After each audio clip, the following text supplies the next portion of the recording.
The X Zone Radio Show with Rob McConnell is largely an opinion talk show. All opinions, comments, or statements of fact expressed by Rob McConnell's guests are strictly their own and are not to be construed as those of the X Zone Radio Show or endorsed in any manner by Rob McConnell, Relmar McConnell Media Company, the X Zone Broadcast Network, its affiliated networks, stations, employees, or advertisers.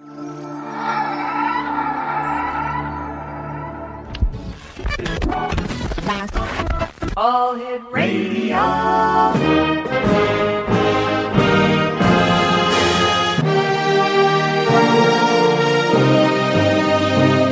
Welcome to the X Zone, a place where fact is fiction and fiction is reality. Now, here's your host, Rob McConnell. And welcome to the X Zone, everyone. My name is Rob McConnell, and we're coming to you from our studios in Hamilton, Ontario, Canada. The X Zone is a place where people dare to believe and dare to be heard. It's a place where fact is fiction and fiction is reality. And the X Zone comes to you Monday through Friday from 10 p.m. Eastern until 2 a.m. Eastern right here on the Talkstar Radio Network, X Zone Broadcast Network, UK High Definition Radio, Euro High Definition Radio, Star Cable, and X Zone TV. If you'd like to send us an email, xzone at xzoneradiotv.com, on MSN Messenger, xzoneradiotv@hotmail.com, and our website, www.xzoneradiotv.com. My guest this first hour of tonight's show is Brian David Andersen. We're going to be continuing our conversation that we started with Brian on November the 22nd, the anniversary of the assassination of President John F. Kennedy. We're talking about Brian's book entitled, My God, I'm Hit. And the website for that information is www.mygodimhit.com. And Brian, welcome back. Great talking to you, buddy. Oh, very good. Good to be back. Brian, why don't you give us a synopsis on your book, My God, I'm Hit, because I'm sure there's people who have been joining us over this past couple of weeks since you were last on with us who were probably saying, what's that all about? Well, the title of the book is called, again, My God, I'm Hit, and that is based upon a statement made by Roy Kellerman. He was the Secret Service agent sitting in the passenger seat of the 10X, and that 10X was considered, that was the Secret Service code word per se for JFK's limousine. And so he's sitting in the passenger seat. The first shot goes off, and he turns to his left, and he hears JFK shout, "My God, I'm hit." And that's where the title of the book comes from. And so he turns to his left.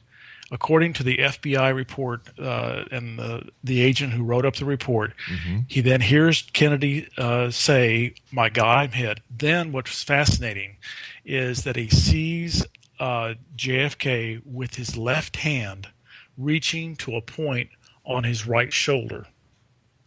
And in the FBI report, he says nothing about JFK grabbing for his throat. And, of course, that's the major premise of the Zapruder film, is that you see JFK grabbing for the throat, but when you really break that down, his arms almost look deformed, like JFK had some sort of deformity. So it looks like the Zapruder film, from beginning to end, was very much a manipulation. None of the eyewitnesses on Elm Street saw JFK grab for his throat. Roy Kellerman did not see that. Not even Zapruder himself did not see JFK grab for his throat. So we have a lot of anomalies here. What this all basis is, and the bottom line, is that what occurred in Dallas basically was mostly theater. And what occurred then was actually a abdication by fake assassination.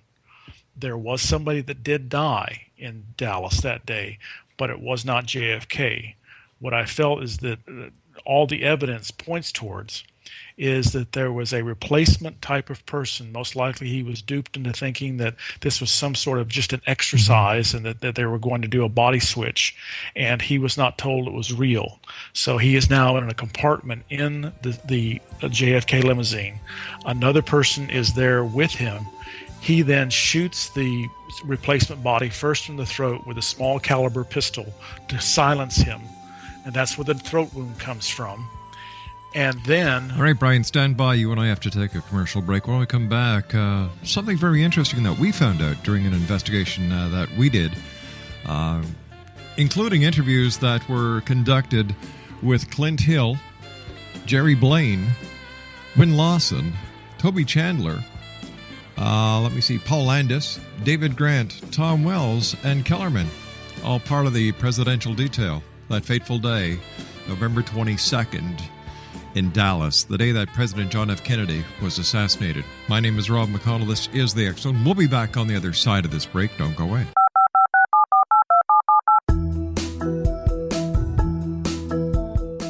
Did you know that when you're on the road with limited data or Wi-Fi, you can still listen to the X Zone radio show with Rob McConnell, The Science of Magic with Gwilda Wiyaka, X-1, Dimension X, Space Patrol, and every minute of the X Zone broadcast network by calling 213-401-0080, courtesy of Audio Now.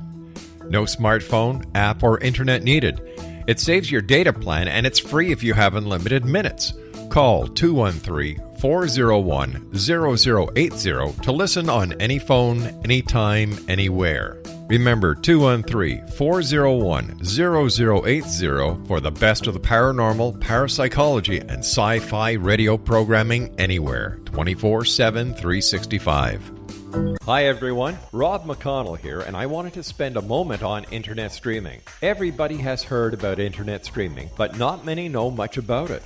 Did you know the internet streams just about everything? Movies. From new releases to old classics. TV shows. Almost every show, every episode, and much more. But the question has always been, how do you do it? Well now, thanks to the folks at 123 Ready TV, I have the answer for you. They have developed a simple program app, 123 Ready TV, that you install on your Windows PC, Android smartphone, or Android tablet that can have you streaming like a pro in less than 5 minutes. You truly won't believe how much is available or how easy it is to do until you try. And for a one-time cost of only $19.99, this product is a real winner. To learn more about 123 Ready TV, visit our website at www.xzbn.net.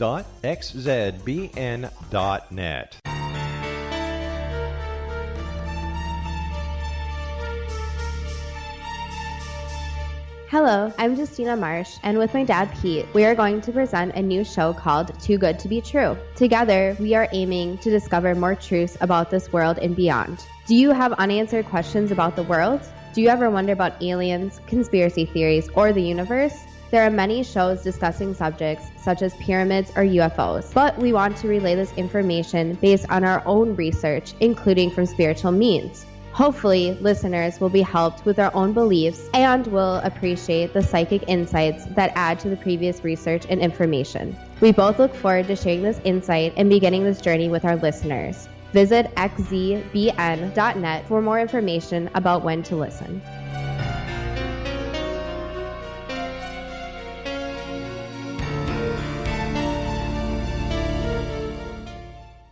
Exonation Brian David Andersen is our guest. He's the author of My God, I'm Hit. His website is www.mygodimhit.com. Brian, I'm sorry I had to cut you off there, pal, but we had to take that commercial break. So why don't you continue? I'll just with finish the up real quick here again, because you asked about this kind of synopsis of the book.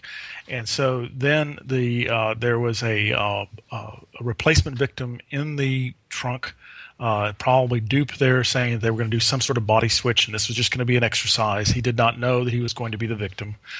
Who that person was, I have no idea, but there was a person, most likely had very similar type of characteristics to JFK. He's shot in the throat first by a low caliber bullet at point blank range. Then he's shot with a 45 caliber pistol at close range, and that's why it's just a massive type of wound.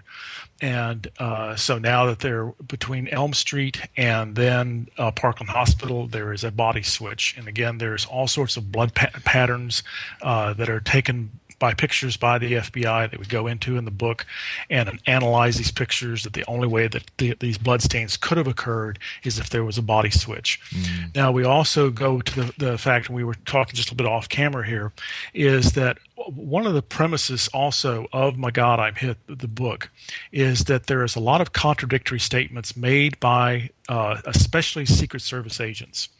And what My God, I'm Hit is to do is to go through this minefield, and I mean it's a real minefield, of one that the FBI, when the Secret Service were either telling the truth or when they were lying. There is no doubt that Roy Kellerman, who heard the president shout, "My God, I'm hit," he lied to someone. 2 days after the whole events, he gives a statement to the FBI. He says nothing about JFK grabbing for his throat. He says he grabs with his left hand to his right shoulder. That's what he told the FBI. Now, the Zapruder film comes out. They've manipulated it so the arms are there. So basically, I'm sure that there was all sorts of pressure put on him when he goes up to the Warren Commission, and then he makes other statements to CBS and other places. This is all speculation. What's that now? What you're saying about Agent Kellerman. Kellerman. What's fact is that he told the FBI one thing, and what he told the Warren Commission is totally something different. So he either lied to the FBI or he lied to the Warren Commission. So now what we need to do here is when the Secret Service makes a statement like this, is there any sort of corroboration? The corroboration then, especially for Kellerman, comes from one key eyewitness who was standing less than 15 feet away from JFK when the first shot was fired. Her name was June Dishong. June then, within minutes after she sees all of the events occur, she goes and writes in her diary everything that she saw. That diary stayed locked away until her death in 1998. Then the family released it. And now it's in the 6th floor museum, and you can see copies of it. What she states and what her diary entries are, she says nothing about JFK grabbing for his throat. And the statements she makes literally almost fit hand in glove. I mean, they corroborate totally what Kellerman said to the FBI. None of her statements have anything to do with, and they are totally opposite of what the statements he makes to the Warren Commission. All right, let me ask you this. How do we know for a fact that she actually wrote in her diary the very time when President Kennedy was assassinated? How do we know she was really there? She's in the Zapruder film. All right, she's in the Zapruder film, but how do we know that she actually wrote what she claims? That's where, again, is that according to her family, this is now once again. This is here. She was there, and then basically the entry is once done. Once again. This is just hearsay then, because there is no actual facts or evidence to support her claims that she wrote everything down as she saw it that very minute. And then again, also is that Kellerman also said one thing to the FBI, and then he said one thing. Why are we casting so much doubt on the integrity of the United States Secret Service and taking the word of? No, I'm saying what we're doing, what we have to do then is to take then when a Secret Service makes a statement, okay, they make their statement. Now, are they lying or are they telling the truth? And the only way that we can know this is by other corroboration eyewitness testimonies. June Dishong is one of them. Another one then is Newman, who then stood 30 feet away. Then there's 3 key eyewitnesses. They're all around the area. And the statements they made also to the FBI, then June Dishong wrote in her diary, and basically they all say the same thing. So, and there was 2 witnesses that were sitting in the 5th floor, right beneath where the shooter was in the 6th floor. Their eyewitness testimony, because they had a bird's eye view on everything. They corroborate everything that Kellerman said in his FBI testimony. They totally contradict everything that was said in his testimony to the Warren Commission. So there again is what the goal of this book was, to take down all of these statements that were made by the Secret Service to FBI or to Warren Commission, and then how could we corroborate, how could we then find out what was true, what was not true. Another real classic one of this, of which you have to be very careful of what, and not only the Secret Service, but this also has to do with Jackie Kennedy. When the limousine arrives into Parkland Hospital, Now, she writes an article that was ghostwritten by Theodore White. It appeared in Life magazine, and she was the one that started this whole thing. And she said that that Secret Service agent Clinton Hill took off his jacket and put it over the head, and then came through the entrance of Parkland Hospital. Yes. Now, there is a real major problem with that. There was a person then by the name of Al Reich. Yeah. He was a ambulance driver. He is standing now less than 10 feet away from the front doors. Everybody is rolling in. Totally. Right. And he now is basically has a photographic type of memory. He's not interviewed by the Warren Commission. He writes a book. He's now deceased, but he wrote a book 3 or 4 years ago. It was published by JFK Lancer. Yeah. And he said some very key things. And then before he died, I had the opportunity to interview him for 2 hours because I wanted to now fill in the things that was in his book. I wanted to really drill him on that. And so I asked him, I said, at any moment, at any time, from the moment that you saw the victims rolling through, because he saw Johnson come through first, then he saw Connolly, then he saw the next one come through. I said, did you ever see a Secret Service agent with their white shirt exposed and their gun holster and Secret Service like that? And he said, no, I never saw anybody with their white shirt and their gun holster. And he was standing right there as it was coming through. So all right, now let me ask let me ask you this question then. How come Agent Lawson witnessed Clint Hill with his jacket being put over President Kennedy? And the only reason the jacket was put over President Kennedy was because Jackie Kennedy did not want the people to see her husband in the condition that he was. And the question being is now again what Al Reich says is that when they were rolling through, and again this is up some follow-up type of questions, and it was said in his book, is that the jacket that he saw on the head of the victim as it was rolling through, and why he never questioned it is because he always assumed that jacket belonged to JFK. He didn't even, up to the time that we had that interview, he did not realize that the Secret Service had claimed that he had put his jacket on the victim. Well, once again, why would two Secret Service agents lie? Why would Agent Lawson lie that Lawson got there prior to the? We're getting to that point. We're getting to that point now, is that the reason being why they're lying and why it was so important for them to all have this, and she started off 2 weeks right after all the events and wrote this thing up in Life magazine, is that what Al Reich saw, he was standing right there and he said, as everything was passing by, and he just assumed that the jacket belonged to JFK. And the thing, though, is that he saw the jacket with a pinstripe on it. JFK wasn't wearing a pinstripe jacket. The Secret Service were not wearing pinstripe jackets. How do you know? Then Al Reich also moved wait a sec. Hold on here. Back up. How do you know the Secret Service wasn't wearing a pinstripe jacket? How do you know, in fact, that it was a pinstripe jacket? Just because this guy says so, it's taken for verbatim? Now, that's what I'm now following up. Now, Al Reich moved the body from the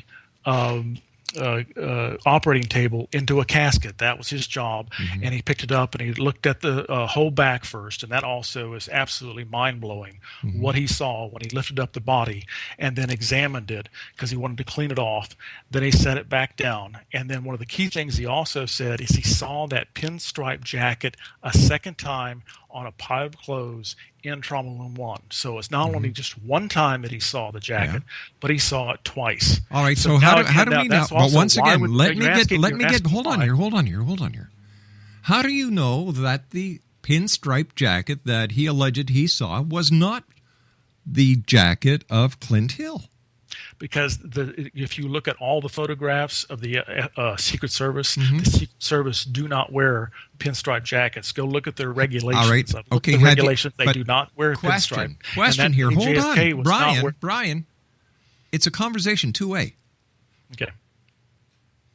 Go ahead. Sorry. The question is, it seems that you're taking the one or two witnesses and building a case on that and going against a 40-man presidential detail of the United States government, the United States Secret Service. And I'm having a hard time understanding why. again, is that you have, like, again, Kellerman tells the FBI one thing and he tells the Warren Commission another.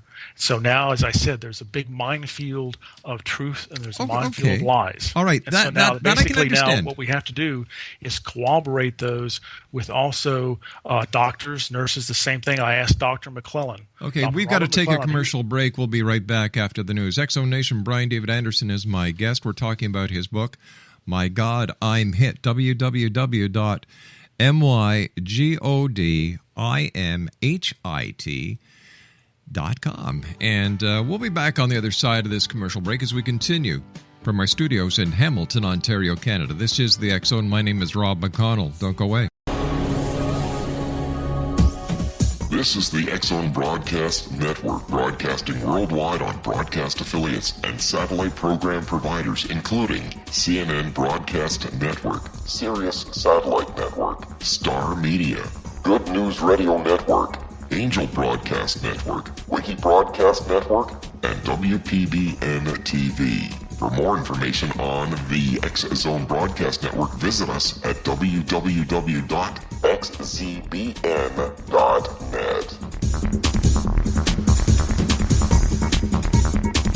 Hi everyone, Rob McConnell here, and I wanted to spend a moment on internet streaming. Everybody has heard about internet streaming, but not many know much about it.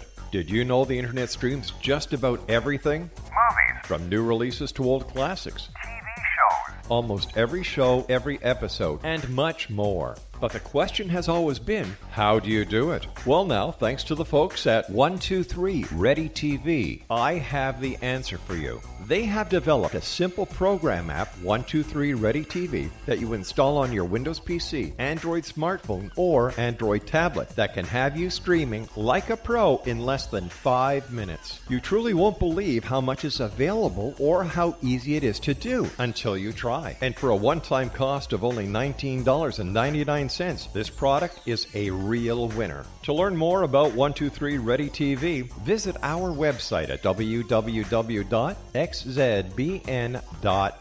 And welcome back, everyone. Brian David Andersen is my guest. We're talking about Brian's book entitled My God, I'm Hit, www.mygodimhit.com. Brian, we're talking about the assassination of President Kennedy and the controversial testimony of one of the agents of the United States Secret Service that was assigned to the presidential detail. Now, Exonation, for all of you who may not know, at that time in American history, there were only 40 members of the United States Secret Service that were detailed to the presidential detail. And their responsibilities not only included the protection of President Kennedy and his wife and children, but also to the other members of their family.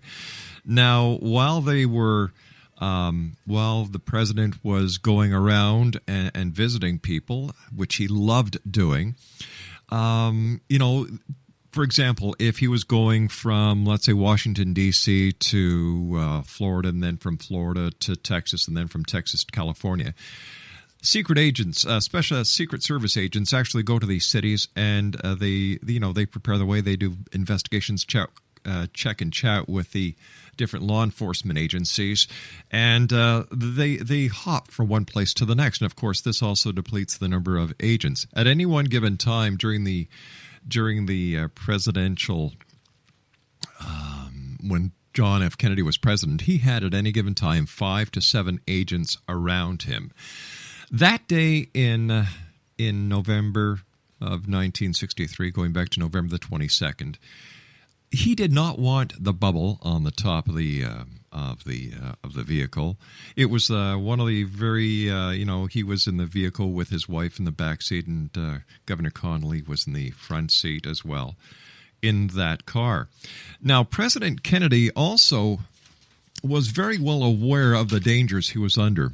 He frequently talked about how easy it would be to shoot the president, and this is a quote: "Somebody could take a shot from a window at me, and there was nothing anyone could do about it." Was he psychic, or was he just a realist?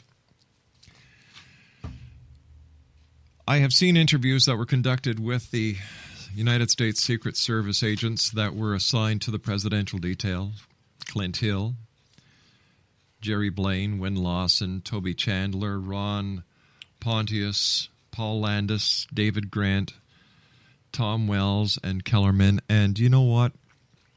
I look at those men, I listen to the passion in their voices.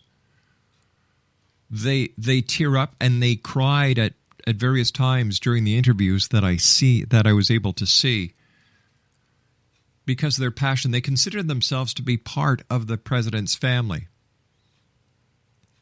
During the missile crisis,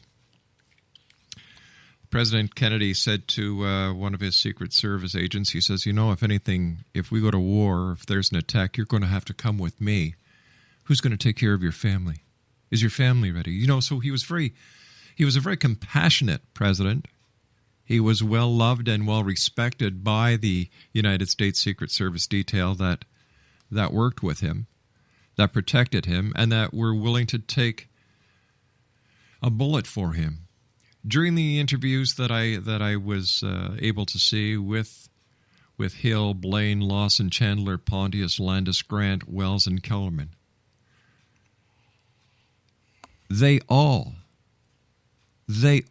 regret and wish they could have done something different going back to November the 22nd, 1963.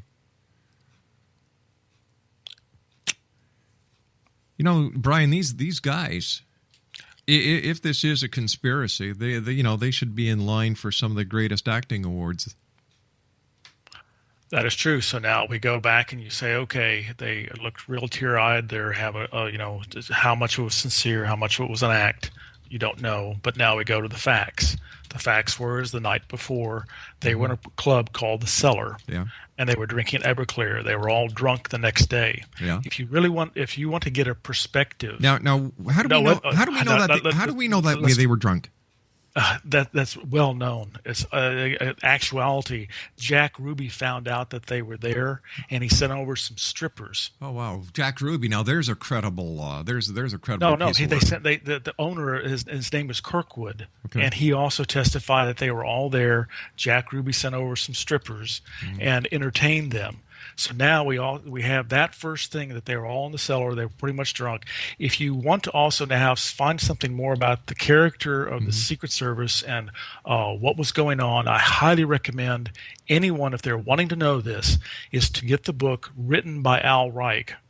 Again, he was the ambulance driver. It was there from the day one, right when the stretcher rolled through, and there was nobody who had more interactions with the Secret Service than Al Reich while the body was at Parkland Hospital. And if you want to get an insight into it's human. I mean, it's both, but they're not these. The whole different persona is basically expressed during, especially in Al Reich's book, about the demeanor and also the attitudes of the Secret Service. It's quite different than what you're painting here, right? With saying that they get teary-eyed and all that. Well, I'm just telling you what I saw. There's a lot more than what you just see. There's also. But you know what, Brian? I don't believe everything in life is a conspiracy. But there's also, again, what you can read in their FBI testimonies, also other people who interacted with them, not just what they were projecting on a camera. So that's the entire United States, the entire United States government, the entire United States law enforcement system. I never said that. All I said is. Oh, wait a sec here. We have the contradictions. So, we have a lot of minefields. We've got a conspiracy. We've got a conspiracy at the highest levels of government, and we've got all these little people like this guy Reich and this other lady. Not little people. He was not a little person. He was an ambulance driver. He knew exactly what he was looking at. And again, he was never called to the Warren Commission. He should have been right there, testified, because he was right there in the thick of it. If you read his book, again, if you want to say about sincerity, he just lets it all out. There's no reason for him to make up things. Sure there is. Yes, there is. Sure, he wrote a book. He's making money at it. And again, sensationalism sells. And if also, what if they want to protect their reputations, that the Secret Service will lie also? Does it all have to do with money? What about reputation? Are they also lying for their reputation? Are they trying to protect that? And JFK did not order his bubble off. Even the Secret Service are saying that. The Secret Service is where I got this. He did not order the bubble off. He did not. He wanted to work the crowds because he was going into another election year, and and according to the United States Secret Service, every day was a day on the campaign trail when you were with President Kennedy. And basically, again, even the Secret Service agents themselves are saying that JFK did not order the agents off the car, nor did they order. It wasn't him who ordered off the bubble. That was other people that were doing that. They would always put the thing on JFK, who now cannot speak for himself. But now, even the Secret Service, some of the agents are saying themselves that a lot of things that are coming out that they said that JFK did, in actuality, he did not do. So again, it is a minefield. How can we now put all of this truth and how much lies and make our way through it and find out what the reality is? And that's what I've attempted to do in the book.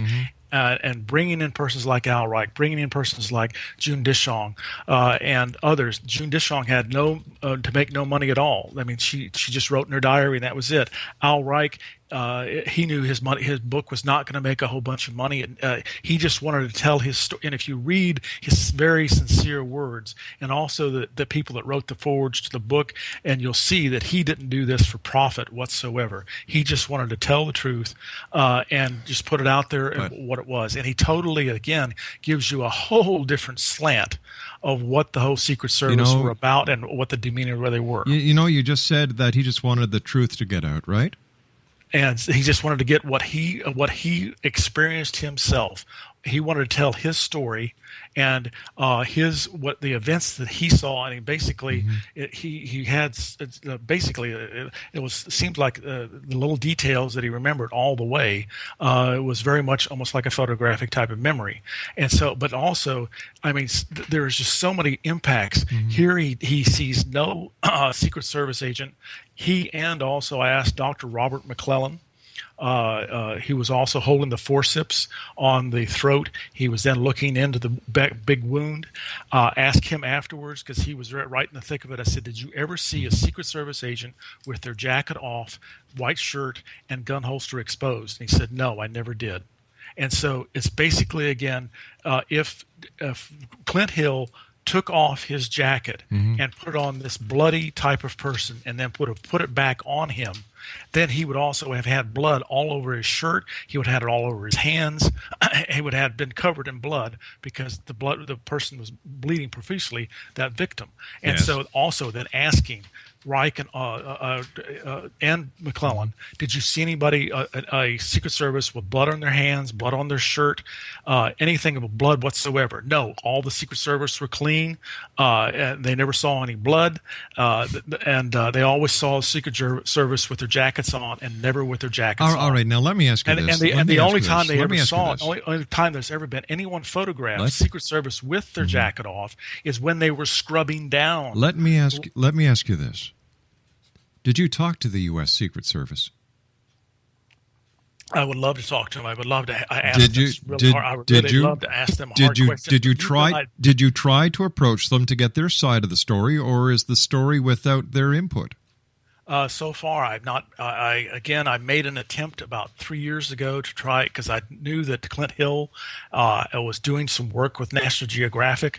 I went to the University of Missouri. I had some contacts there. I tried to make some contacts, and basically, they only give very controlled and contrived type of interviews. They will not do it with just an open journalist come in, talk to them, that type of thing. The same thing with Marina Oswald. She charged $15,000 for an interview. I would love to sit down and talk with Marina Oswald, but I don't have $15,000. Let me ask you this: did you go through any of the available archives, as we did, to listen to their interviews? Yes, I listened to as much of their interviews as I could. Okay. And but the and main thing, did you hear rather than doing that, I went to their testimonies that they gave to FBI and to Warren Commission. That is far more important than what they projected on a piece of film 15, 20 years later. Well, what's you've got most an important agent, is what they said, what the nitty-gritty of the events that they reported to Warren Commission and also the HSCA, which was the follow-up to it, what type of testimonies they gave there, and to the Warren Commission and to the FBI.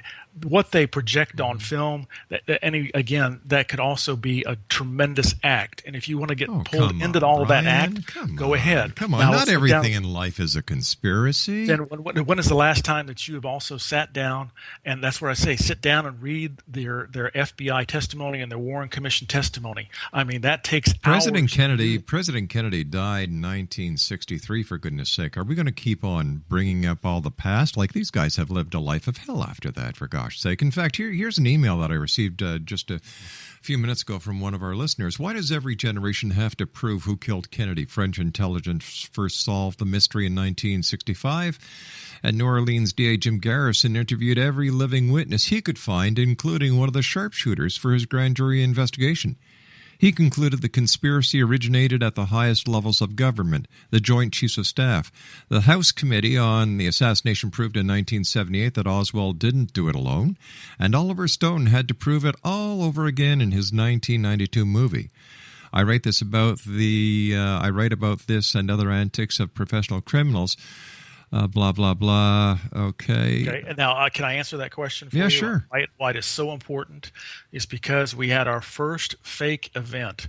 It was called the sinking of the Maine here for the United States military.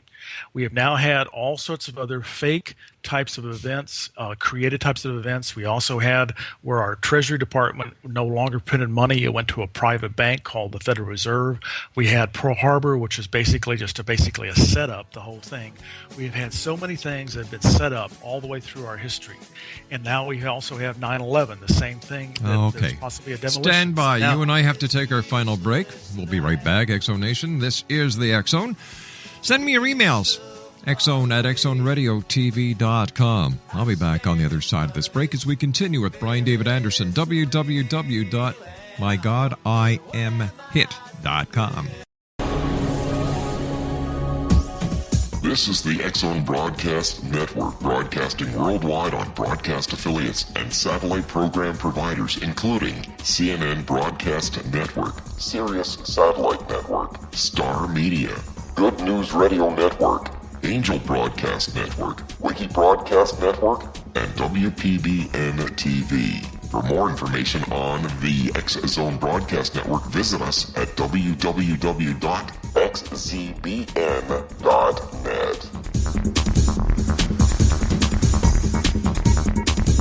Hello, I'm Pete Marsh. With my daughter Justina, we will be presenting the new radio show, Too Good to Be True. If something seems too good to be true, it usually is. But with the help of Justina's amazing gifts, we're going to gain insight into questions that don't yet have complete answers.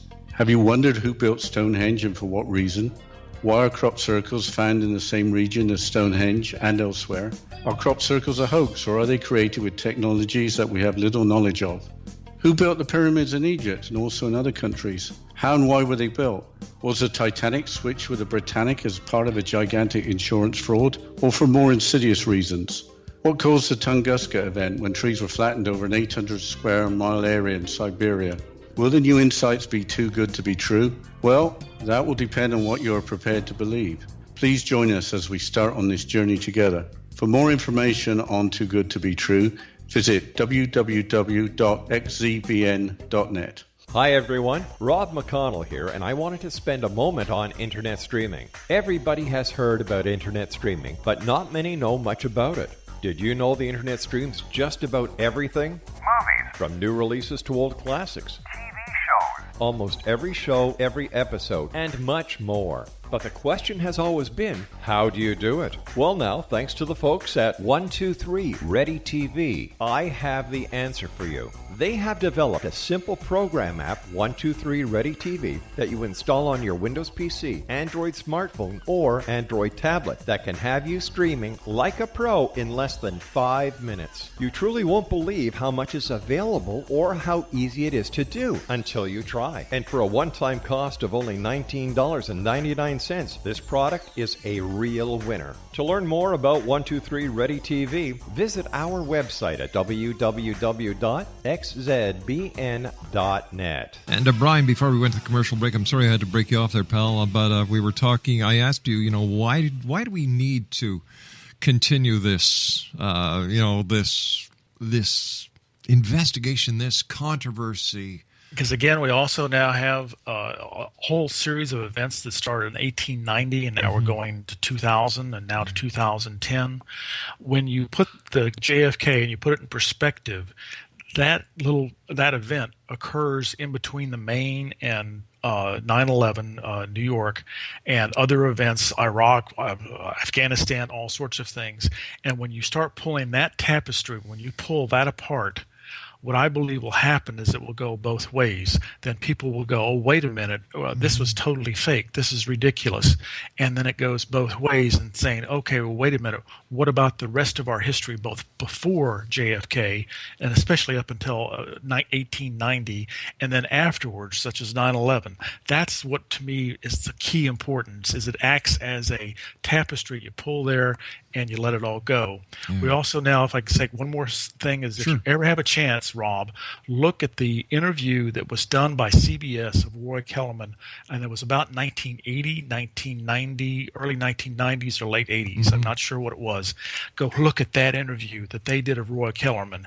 That man, he is absolutely, he did not want to be there. He does not come across any type of sincere.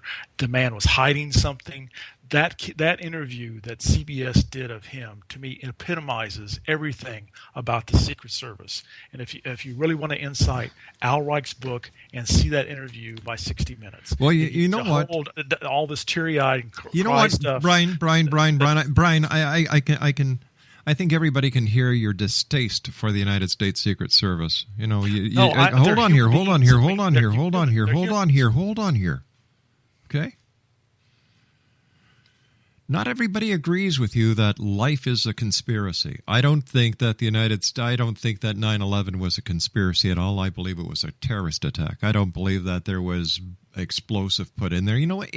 Everything to so many people make life want to be a conspiracy because it's sensationalistic, and it certainly does get the humdrum off our boring lives.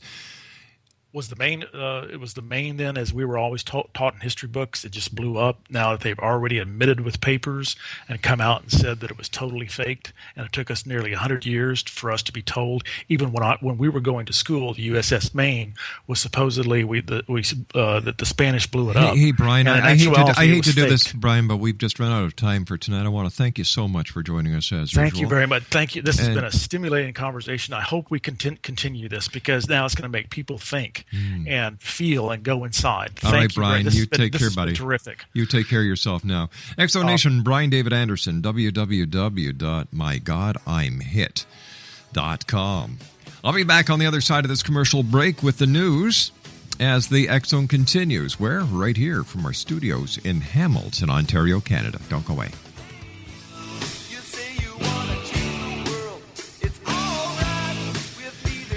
Oh, yeah, just one more thing before we go away. I think the United States Secret Service does a great job. I think that anybody who carries a badge carries a target. And when push comes to shove, I'll take the word of the Secret Service over an ambulance attendant.